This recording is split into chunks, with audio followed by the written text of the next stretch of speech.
What's up, everybody? I'm Bob Walters. Welcome to the show. Fantasy football and fantasy sports in general have become a multi-billion-dollar business.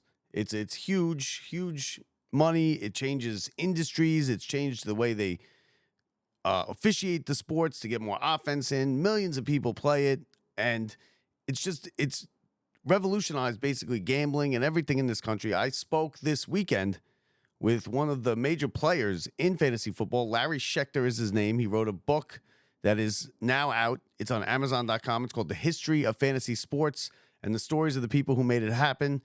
It was an interesting conversation. I hope you're going to like it. I'm going to play it for you right now. His name is Larry Schechter. He's won national championships and all kinds of stuff in fantasy sports. He's well known in the fantasy industry. And here is my conversation with Larry, and I hope you enjoy it. All right, everybody, welcome to the show. I'm Bob Walters. I am joined today by a special guest, Larry Schechter. He's a big name in fantasy sports world. If you know the show, you know I am not big into fantasy sports. I'm the minority, though. So I'm going to have a good discussion here. Larry's going to get me back into fantasy sports because I used to play. He's the author of a new book. It's called The History of Fantasy Sports and the Stories of the People Who Made It Happen. His name is Larry Schechter. Larry, show. Thanks for having me. Yeah, absolutely. Now, like I said, I've never been huge. I used to play fantasy sports back before like the internet there, when I used to go through when it was rotisserie. When you used to go and look in the paper, and I'd have to go, and I was the commissioner, I guess, of the league, and I would have to look at the stats every Monday morning, and it was a whole thing. Explain to me how you got into fantasy sports and how everything like transpired with you and how you ended up writing a book about it. Well, I got into it around 1990, so I've been playing ever since. Fantasy baseball, fantasy football. I played fantasy basketball for a while, but I stopped. And as I've gone along playing, I look at the industry. It's like it's come so far from like what you were talking about, where the commissioner would do everything by hand, getting stuff out of paper. And it used to be years ago, people had ideas for games. And it's become, over time, this humongous industry. You got millions and millions of people playing worldwide. It's a $25 billion a year industry. You've got everything from fantasy football to fantasy wakeboarding, fantasy cricket, fantasy Iditarod. So for several years, I looked at this and I'm like, how did this all happen? Nobody really knows. Nobody has ever written a book about the history of fantasy sports. That's crazy to me. That's crazy to me that nobody's written a book, because you're right. It's so huge. Right. So for a while, I've known somebody's got to do this, So I decided I would do it. And I started, it was a little over 2 years ago when I finally started doing it. And I thought it was something I could knock out in a few months. And I was crazy wrong. It took 18 months, full-time research, interviewing dozens and dozens of people. I had no idea what I was getting into. And my original idea was, write a book, The History of Fantasy Sports, what happened when, who did what. But very early on, when I started researching and talking to people, I was hearing all this fascinating stuff that people had done, like just interesting stories, fascinating stories, inspirational stories, a couple that would bring a tear to my eye, lots of funny stuff. And so I realized early on, okay, if I write the history of fantasy sports, it'll get the job done. It'll also come off as kind of like a boring research paper.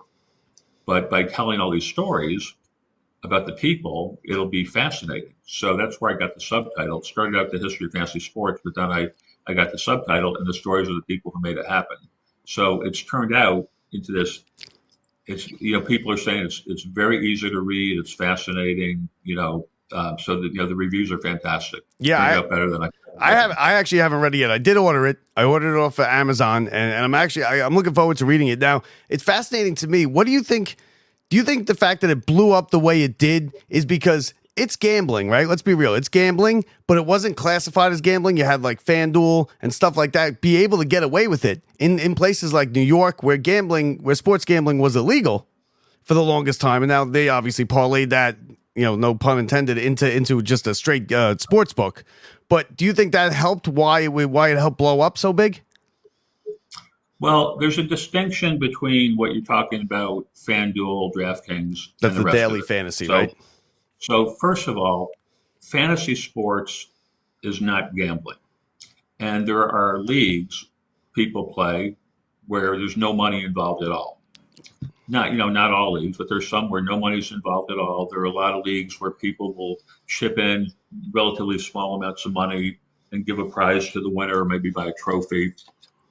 So it's really not gambling for the most part. But when you get into like DraftKings and FanDuel, where you're talking about these daily contests with these big prizes, that is where you're making where you made your comment. Let's face it, it's gambling, right? Well, I tend to agree with you, although technically the technical definition of gambling is it's based more on luck than skill. So if you're at a roulette table, there's no skill involved whatsoever. But poker's Uh, gambling, and poker is a skill game, correct? right. I don't know if poker's considered gambling or not, but Really? it Okay. certainly has. I don't know, frankly, but there's obviously lots of skill in poker. Correct. And so anyway, and like DraftKings and FanDuel, most states have ruled it legal because it's been proven that kind of the same people win more often, proving that there's skill involved more than luck. So most states it's legal. The federal government, federally it's legal. There's a handful of states where it's still illegal. Um, but this has been one of the issues in the evolution of fantasy sports about the gambling. Like, my book starts before modern fantasy sports. Some of the precursors like board games, tabletop games, Atlas, Stratomatic. Then I get into how did fantasy football get created? How did it spread? Same with fantasy baseball. Then your first news services, stat services, websites, uh, magazines, books, radio, TV. Then you get into the Fantasy Sports Trade Association and worldwide expansion, daily fantasy sports. I cover the whole thing. Mm. The issue of is it gambling has been was unsettled for many years. Where the leagues that did have some money involved, um, going back to the very first fantasy football league in 1963, where they had a system where you would get what they called points for like a touchdown or whatever. So like if we're in a league of 10 people, my guy gets a touchdown, everybody owes me 10 cents. So I Mm. win 90 cents. But they called it points instead of cents because they were concerned maybe the vice squad's going to come in Yeah, one yeah. day. This, That's the this was oldest in, trick this in the was in a book. That's this the was in oldest a trick in the bar. This book. was in a bar that they ran. That's Yeah. like the And squares. They're all points. Yeah, The boxes. and in fact, there was a case, there was a situation in Austin, Texas, another one in Florida, where people were arrested and charged with gambling, and the whole issue was kind of unsettled for many years before they finally determined, most states determined that fantasy sports is not gambling, and then when DraftKings and FanDuel came along, it kind of opened up the issue again because they were pushing the envelope so much. No, it's changed. It's changed the whole. Forget about the industry, the TV, radio, like you said. It's also changed the games itself because we're now a society that, because of fantasy and because people are playing these games and stuff like that, we want to see offense. It's changed the way that D-backs can cover receivers. They've loosened up the rules like that. A lot of that has to do with this fantasy and points and offense and everything like that. Do you agree with that? Do you agree that the league and the leagues are now heavily involved in it? That they kind of have changed the sport almost, that it's helped, that fantasy sports has helped change the sports themselves? Well, what you just said, I have no idea. That's not something I came across in my research. Okay. I mean, I think, just kind of based on my personal opinion, I think they've opened up the game partly to protect players and partly, offense is more exciting for people whether they're playing fantasy or not. But you might be right. I don't know. But there has been an evolution where originally fantasy sports was frowned upon by the leagues, and one of the big reasons is thinking it was gambling, and they didn't want to be associated with gambling. It took the leagues a long time to finally come around and realize that fantasy sports was good for them. It's like they finally figured out, who's buying more of the TV packages, who's buying more of the cards or equipment or whatever. It's like people playing fantasy were buying more stuff. They were watching games like 3 times as much as the average person. So the leagues finally realized it was a good thing for them. And here you are now, where you got fantasy is on TV everywhere. ESPN has their own fantasy ESPN experts. Yeah, the leagues are running their own games. But this is there's like a chapter in my book about this where Clay Walker was one of the dozens of people I interviewed. Clay Walker was the head of the NFL Players Association for a while. He was ahead of his time. He was like the first guy in a Players Association or a league that realized like fantasy is good for us. It's like who knows who the backup tight end on the 49ers is. You're right. The guy, the fantasy guys. Player. Yeah, you're right. They know all the players. Right. Yeah. And now that they also now the way, like I said, I don't really play fantasy, but the way I watch football on Sunday, but a lot because the Giants and Jets are, they've been in the toilet the last couple of years, but is I like watching the Red Zone channel. The Red Zone channel was created for fantasy players. They're in the red zone, and now it's turned into kind of just a roundabout going around to all the games. But that's why it was created, and I love the Red Zone channel. That's how I watch football on Sunday. So you're right; it's changed everything about the game. Yeah, there's been a whole evolution where one of the people that I interviewed is Mark Mariani, who was with CBS Sports and Turner Sports, and he's the guy that was pushing to get them to show fantasy statistics on TV. Like, when they would have an NFL broadcast, they'd have like score changes. And he was telling, the people there, you got to show who scored the touchdown, and then you got to show some statistics like the fantasy people.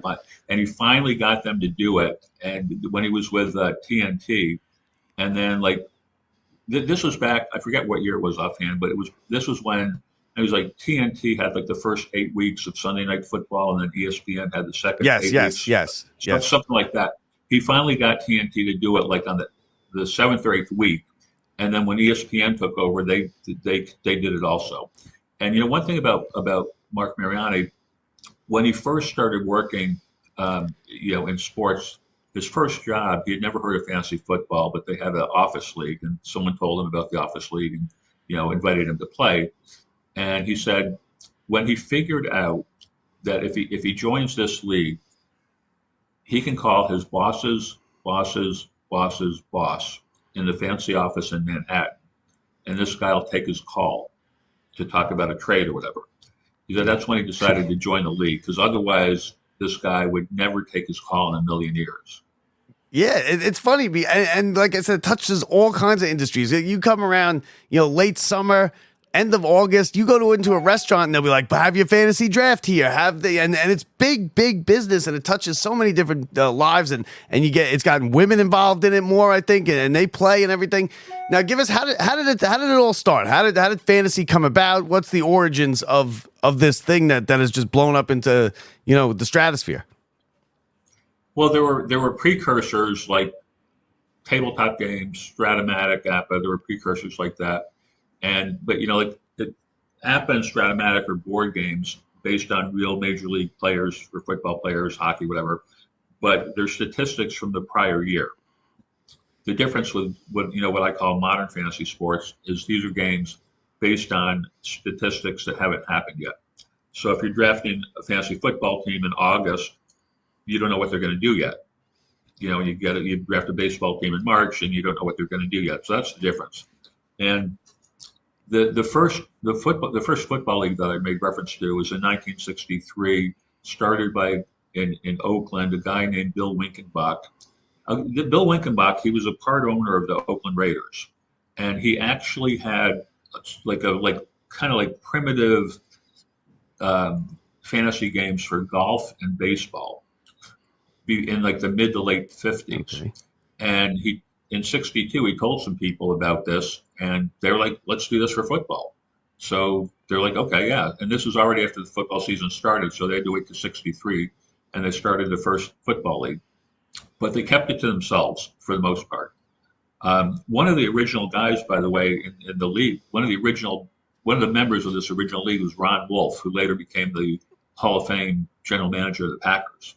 Another guy in the league is named Andy Musolimas. And Andy owned a bar. This is the guy I was referring to also when I talked about the people in the bar not knowing if the vice squad would come in. Andy was in the original league, and after there's a year or two, he decided, I'm going to make this game available to my patrons. He thought it would be good for business. They would have fun. So he told people at his business about it, and he formed a league at his bar. And that spread. Like the next year, they had 2 leagues, then 3 leagues, then 6 leagues. They had a women's league. People heard about it, word of mouth. People would come into the bar. They'd see like, what are these people doing? So he's the guy who really spread fantasy football, was Musolinas. And one thing about the stories of these people is like I Googled like 15, 20 articles about Andy Musolinas. I couldn't interview him because he died a few years ago. Mm-hmm. But I Googled article after article where I'm reading the same information for the most part 15 or 20 times. But once in a while I would see like this little interesting thing I hadn't seen before. And with Musolinas, it was amazing because like the 15th or 20th article, all of a sudden I saw something I hadn't seen before. The guy was a freaking war hero. Wow. He was 17 when Pearl Harbor happened. He enlisted for the Army. He enlisted for a unit that was going to go behind enemy lines. The recruiter said 97% of you are not going to return alive. But he went, and obviously he survived. And, he later got a Congressional Medal of Honor. So, spreading fantasy football was not the most important thing he did in his life. So that's kind of how fantasy football spread. And baseball, yeah, go ahead. No, I was gonna say, and like you had said, Stratomatic, and listen, I'm a diehard Mets fan. Like we know Gary, Keith, and Ron, and like you had said to me earlier, Keith uses Strata. Keith was a big Stratomatic guy when he was a kid, and he'll give the guys numbers nowadays, and there's still Stratomatic leagues out there. I never played Stratomatic. It's something that I would like to try to learn, but it's a very intricate it's an intricate game, and like you say, if you watch the Mets games, Keith is all over it, and he loves it, and he talks about it. Yeah, that's right. That's in my book too, because there are people who've been in Stratomatic leagues, like you said, for 50 years, or people who started in college and are still in the league. One thing about fantasy sports is that it brings people together, like the coworkers I was mentioning before. You can have a draft in Las Vegas where you got a plumber sitting next to a CEO of a Fortune 500 company. They're talking to each other like they're best buddies. You got parents and children play, like lots of parents and children play. There was an APA league. For people who don't know what it is, APA and Stratomatic are very similar games. APA, there's a league where this guy had been in the league for years, and he was diagnosed with ALS. And at that point, everybody thought, including him, he's going to have to stop playing. His wife said, if you want to keep playing, I'll do whatever I have to do to help you play. So she would go to the games with him, roll the dice for him, make moves, he'd tell her what to do. And after doing this for a few years, he got to the point where he could only communicate through an eye reader and a computer, and his wife could read his lips. And in that condition, his team came from 2 runs behind in extra innings to win his first ever APA World Series championship after being in the league for 40 years. Wow, 40 years. How about that story, huh? And then that's in your book? Oh, yeah. All right. Yeah. Now, now, like I said, one of the things I don't like about fantasy is that you end up you're rooting for players, kind of, instead of teams, right? You're watching players, you're rooting for players. Also, it's almost the same as like when getting back to the gambling thing is why I think like why you shouldn't gamble. One thing is because the players, they don't know. Like they don't know you need 2 yards. They don't know that the spread is 3.5, and when they're taking a knee or when the quarterback, they're just trying to win the game.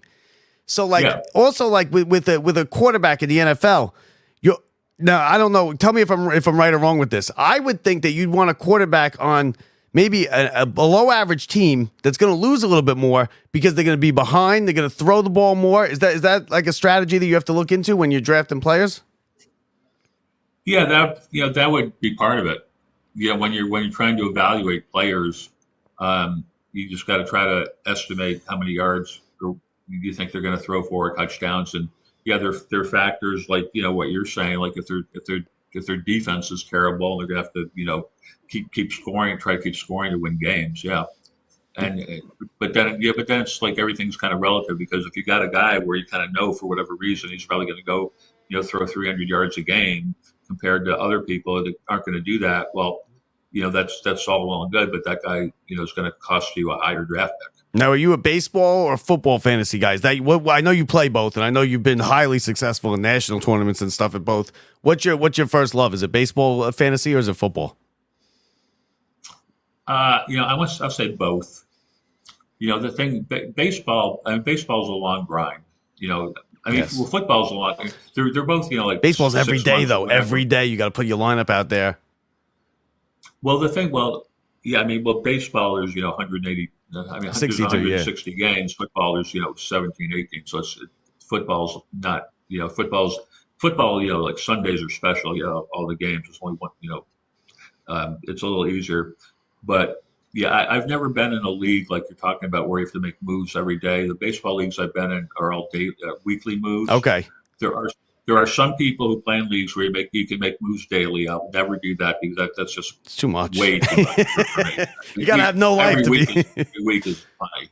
I agree. Now what? Now you're very accomplished. What? Give me some of the you've won you've won national tournaments, right? Nationally ranked, and there's big. I don't know the intricacies of all the national tournaments, everything, but I did read up on you, and you're very successful. Your name's out there. Everybody knows about it. Give us some of your biggest successful fantasy story. Well, I was in.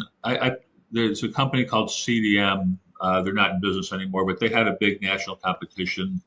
In 2002 and 2005, I won their national competition against 7,000 teams, something like that. So that was a big accomplishment. I was the first person to win it twice. And then a little bit after that, I got into two of the well-known fantasy baseball experts leagues. One is called Tout Wars. The other is called Labor, which is sponsored by the USA Today. So I'm known for that. I've won those, I've won those several times. And that's the chapter in my book is about the experts leagues.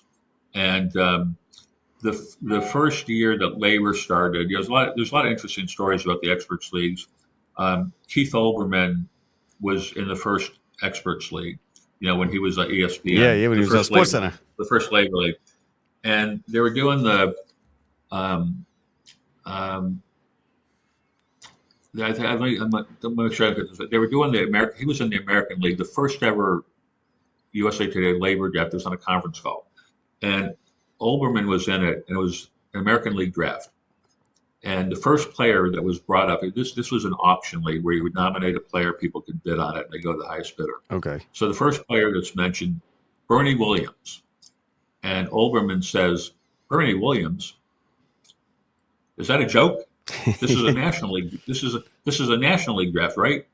And the guy in charge is like, no, Keith, this is American League. We told you this is American League.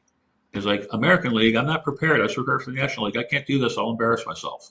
So the guy said, well, we have an American League. We're doing the National League tomorrow. You mind to do that one? He's like, yeah, I'll do that one. He hangs up the phone.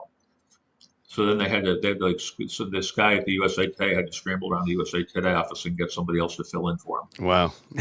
Well, you know what? So even some people aren't always prepared. Even if you're thinking Keith Olbermann, that's old time ESPN. Now, what do you think about? Okay, one of the first rules of being in a fantasy league is know what sport you're playing, know what league you're playing. Yeah, and sometimes you screw things up like that, and it ends up working in your benefit. Something like the NCAA tournament, the brackets. I've been playing them for 30 years. I've never once won one, and my wife has won multiple, and she doesn't even watch the games. But now, what do you think? Where does someone like you, an expert at fantasy sports, go for advice? Do you just do it yourself? Do you do your own research, or do you listen to any of these talking heads on ESPN, like a Matthew Berry or someone like that? Where do you go to get your fantasy advice? I look at a couple of the websites that kind of mostly keep up on the news, and sometimes look at projections before a draft. I'll look at what some other people are projecting players to do and see how it compares to my my personal opinion, see if I'm missing something. Okay. Who's your favorite baseball team? Red Sox. Red Sox. Okay. Okay. Am I the guy Well, who? I should actually, my favorite baseball team is my fantasy team. It's been Okay. the Red Fair Sox. point. Fair point. And now, what's are you do you go crazy with the names of the fantasy team? Because I know that's a big thing now. Or do you have like No, do you have clever names of your fantasy teams, or is it like Larry's not, team?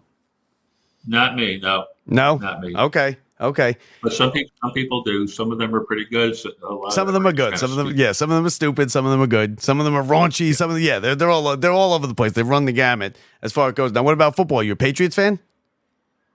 Yep. Okay. Oh, so you're a Boston guy through and Yes, through. yes, yeah. Yeah, I Okay. lived in Boston for a long time. Well, I mean, I'm a Giants fan, so I got that for you. And I'll tell you what, and I hate the Yankees. So you know what, we could be all right. We could be good buddies, Larry. The name of the book, The History of Fantasy Sports and the Stories of the People Who Made It Happen. His name is Larry Schechter. Larry, I want to thank you a lot for coming on. You really educated me, and I think I'm going to play some fantasy now. All right, I'll tell you that anybody who plays fantasy sports loves the book.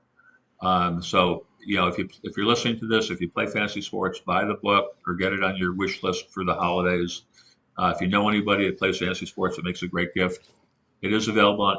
There's like all kinds of reviews and details on Amazon. Got fantastic It's reviews. available, yeah, it's available Kindle and ebook and Kindle and paperback.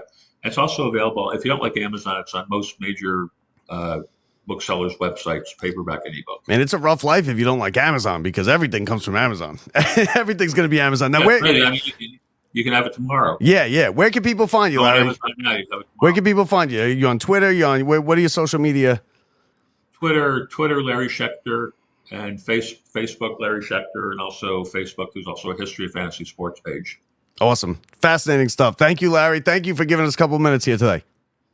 Okay, thanks. Well, how about that? Thank you to Mr. Larry Schechter. Very interesting about the fantasy sports and how it came to be, and he and I disagree on some points especially with the whether it's gambling or not. Listen, I think it's gambling, and I disagree with his definition of gambling as far as now. I know there has to be some chance in it to be considered gambling, but I think gambling is considered, if the house takes a piece of the pot, that's what makes it legal or illegal. And what it was the FanDuel and all that, the daily fantasy stuff, that the state is taking the little portion of that pot. So when they do take the portion of the pot, that makes it illegal. But as far as his expertise with fantasy sports, I'm not big into fantasy sports, but I know a ton of people are, and I know a ton of people play. So I hope you enjoyed the conversation. I know I enjoyed speaking with him. Make sure you get out and get the book. We're gonna have him do a signed copy, and we're gonna give it away in the upcoming weeks. So thank you to Larry Schechter, and thank you for you guys for listening. Remember, don't forget to rate, review, and subscribe. Every little bit helps. You can email the show if you have any questions that we will read and answer them on air. LockedUpSportsShow@gmail.com, LockedUpSportsShow@gmail.com, and you can always go to our website at LockedUpSports.net. So that's going to do it for today. Thank you to Larry Schechter. Don't forget to grab the book at Amazon. The book is called The History of Fantasy Sports and the Stories of the People That Made It Happen. So I'm Bob Walters from the Brian Gunzel Studios. See ya.